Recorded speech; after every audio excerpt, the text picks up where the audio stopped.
Speaking of Singapore, I've got some statistics here. So it says that Singapore is ranked the happiest Asian country, and it was previously 25th happiest in the world in 2023, and now it's dropped to 30th in 2024.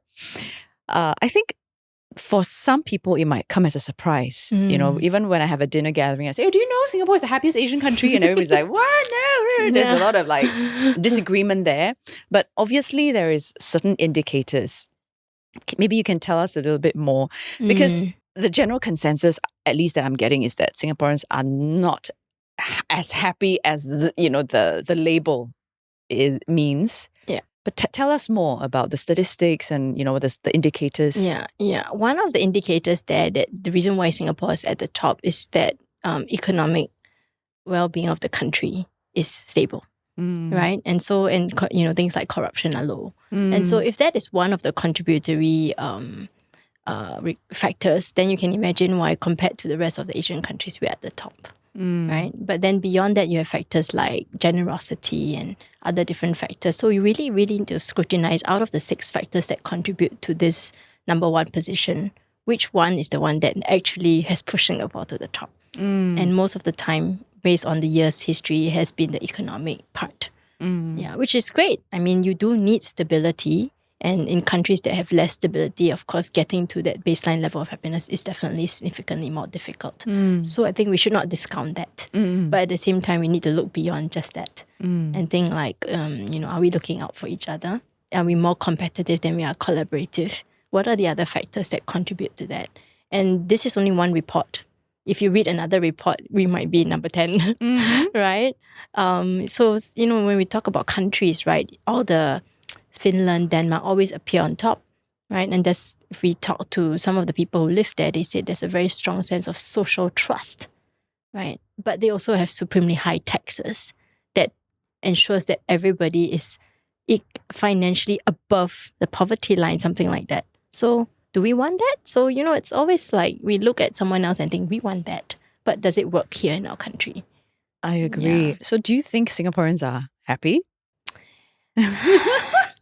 I would think that the majority, so we want to look at by objective measures of happiness, I think they are happy, right? We've got most of our basic needs met. We are not in a war-torn country. We don't have political instability. And so if you ask them on those big picture pieces, most Singaporeans would likely answer that we are okay. But I think it's in the finer details. Like, many people are anxious, we're overworked. I don't know about the listeners, but I'm in the sandwich generation. I've got younger kids. I've got an elderly pair of parents, and I often feel like I need to caregive both ways. So in the finer details of our day-to-day life, it doesn't feel very happy, because there's a lot of stuff that we need to do and a lot of goals that we need to hit. Yeah, but the big picture pieces, I think, are there, right? Maybe a sense of purpose is not very strong either. Yeah, we're just doing that to hit certain goals, but we don't quite know what these goals mean. And when you talk about purpose, they're like, that one, have, then have, don't have, also never mind. Do you think there's room for us to actually develop a sense of purpose? I do. Yeah. And it doesn't mean that you have to go and chase your dreams in another country. You often hear this narrative, go to Bali and follow your purpose and follow your passion, right? I don't know why always Bali, but it shows like that in the movies. A slightly laid back, a little bit less competitive environment. Yeah, that's right. But purpose, I think there's 2 types. One is what I call the big purpose, capital P, which is like, let's connect to the big picture kind of things like save the world, environment, contribute to society. But there's also small picture purpose, which I think all of us can do, which is, what can I do on a daily basis to positively impact someone or something in my life? It could be a colleague. You see a colleague who's feeling very tired and you're like, hey, I could offer that person a coffee and maybe have a 10-minute check-in. That could be purposeful. And so I think if we can break purpose down into little moments of it, we can all be quite purposeful in the way that we live. I like how you say that, because when you talk about sense of purpose, I tend to also think very big.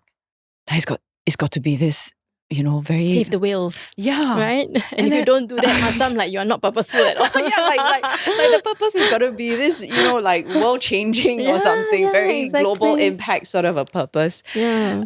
But I like how you say that we can actually break it down into smaller bits. Don't look at it as something so, massive. Simple acts can be very purposeful as well.